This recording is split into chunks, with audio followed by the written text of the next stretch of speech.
আমার চেহারা যখন এতই খারাপ তা দেখে শুনে একটা নায়িকারে বিয়ে করতে আমারে বিয়ে করছিলা কেন? মা পছন্দ করছে তাই তোমারে বিয়ে করছি, তা নাহলে তোমার মতো মোটা মেয়েরে কে বিয়ে করে? এক মিনিট, আমার ওজন মাত্র 50 কেজি, আমি মোটা হইলাম কোন দিক থেকে? দেখো, আমি তোমার শরীর নিয়ে কথা বলিনি, আমি বলছি তোমার মাথা মোটা। চুল যে কোন পাশে দিমু দিয়া যে ভিডিওটা বানামু ভাইবেই পাইতাছি না, এমনি দিমু এই পাশে দাও। ভালো লাগে না, কেমনে দিমু দিলে একটু সুন্দর লাগবে আমারে। এই একটা জিনিস খেয়াল করছো, বিয়ের পর আমি ধীরে ধীরে মোটা হয়ে যাচ্ছি। মোটা তো হবাই, বিয়ের পর থেকে শরীরের সাথে জোকের মতো লেগে আছো। আরে বোকা, লেগে না থাকলে স্বামী স্ত্রীর ভালোবাসা বাড়বে কি করে? তোমরা জোকের থেকেও ভয়ঙ্কর, জোকের তো রক্ত খাওয়া হইলে এই শুনো, আজকে আমার রান্না করতে মন চাচ্ছে না, বাইরে থেকে খাবার এনে খাই। তোমার মনের উপর তো জোর দেয়া যাবে না, যেটা মন চায় সেটাই করো। মন চাচ্ছে না বাইরের খাবার খেতে, তার থেকে ডাল ভাত রান্না করে রাখি। তোমাদের মেয়েদের মন হইলো দুইটাই, একটা মন বলে করব আর একটা মন। আরিফা, আরিফা, এই গরুর মতো চিল্লাচ্ছ কেন? এটা ভদ্রলোকের বাসা। তোমার ভাই রাসেলকে জিজ্ঞেস করো পাশের বাড়ির ভাবির বেডরুমে ওর চশমা কি করে। তার আগে তুমি বলো, ভাবির বেডরুমে তুমি কি করতে গেছিলা? সবাই পুজোর মার্কেট করা শুরু করে দিছে, আর আমার কিটটা জামাইটা মার্কেটের নামটা পর্যন্ত নেয় না। আরে কি বলো, শুধু মার্কেটের নাম নিলেই হবে? যাও বলে দিলাম নিউ মার্কেট। শোনো, পুজোর মার্কেট যদি না করে দাও অসুরের মতো অবস্থা করে ছাড়বো। সেই সুযোগ তুমি। এই তুমি কার সাথে রাত কাটায় আসলা? কোথায় গেছিলা সত্যি করে বলো। তোর মার সাথে গেছিলাম, সারা রাত বসে রামায়ণ শুনছি। ও আচ্ছা, তার রামায়ণ শুনে তুমি কি শিক্ষা লাভ করলা?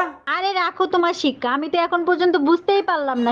এই আমার ভাই আবুলের জন্য মেয়ে দেখতে গেলাম, মেয়ে কি তোমাদের পছন্দ হয়েছে? পছন্দ হয়েছে মানে বিয়ের দিন তারিখ পর্যন্ত ঠিক করে ফেলাইলাম, একটুর জন্য হইলো না। একটুর জন্য হইলো না মানে কি হয়েছে? আবুলের মেয়ে পছন্দ হয় নাই? আবুলের মেয়ে পছন্দ হয়েছে, মেয়ে বল। কই গো, তাড়াতাড়ি রেডি হয় না গো, মায়ের বাড়ি যাব। তুমি জানো না নাকি আজকে রাখি? কেন রে, তোর মাকে আমাকে রাখি পড়াবে নাকি? ইয়ে বলছি, তুমি হোয়াটসঅ্যাপে আছো? না না, আমি তো বাড়িতে আছি। মানে বলতে চাচ্ছি, তুমি কি হোয়াটসঅ্যাপ ইউজ করো?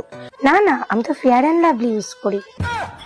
আরে ভাবি, ভাই যে বয়সে বিয়ে করছে আমারও তো সেই বয়স হয়েছে, আমার বিয়ে দাও না কেন? অবশ্যই বিয়ে দেব যদি একটা প্রশ্নের উত্তর দিতে পারো। আমি বিয়ে করার জন্য সব প্রশ্নের উত্তর দিতে রাজি আছি। সব পাখি আকাশে উড়ে, ডিম পাড়ে নিচে, বলো তো কোন পাখি বাচ্চা দেয়? ভাবি, এয়ার হোস্টেস। কই গেছিলা তুমি? টুম্পা ভাবির কাছ থেকে 1 কাপ চিনি আনতে গেছিলাম। বাসায় বয়ম ভরা চিনি থাকে, তুমি পাশের বাসার ভাবির কাছ থেকে চিনি আনতে গেছো কেন? আমাদের ঘরের চিনি মিষ্টি কম, তাই ভাবির কাছে গেছিলাম। আজকে এমন পিটান পিটাবো ঘরের লবণ তোমার কাছে চিনির মতো লাগবে। কি হয়েছে অরুণদা? আপনি না দুর্গাপূজার চাঁদা আনতে গেছিলেন, তা মারধর খেয়ে আসলেন কোথা থেকে? আর বৌদি বলেন না, একবারই দুর্গাপূজার চাঁদা আনতে গেছি, তারা আমারে ভুল বুঝা উড়া পিটাইছে।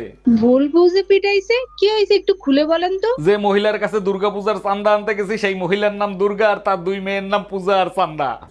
এই আমার প্যান্টের পকেটে 20,000 টাকা ছিল, টাকা কি তুমি নিছো? আমারে কি তোমার চোর মনে হয়? আমি কেন তোমার টাকা নিব? টাকা তো তুই নিছিস, কিভাবে টাকা বের করতে হয় আমার জানা আছে। এই একা একা বিড়বিড় করে কি বলতিছো? বলতেছি শুটিং এর জন্য নকল টাকা আনছিলাম, এখন আবার নকল টাকা আনতে যাইতে হবে। কি ওগুলো নকল টাকা ছিল?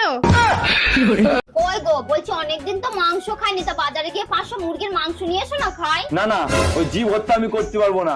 আরে আমাদের যেরকম পরিবার আছে, ওদেরও তো ওই মুরগিদের পরিবার আছে নাকি? হ্যাঁ, আর আমাদের নিজের পেট ভর। কই গো, ও জানো ওই মদনদার বাড়ি না কালকে চুরি হয়েছে।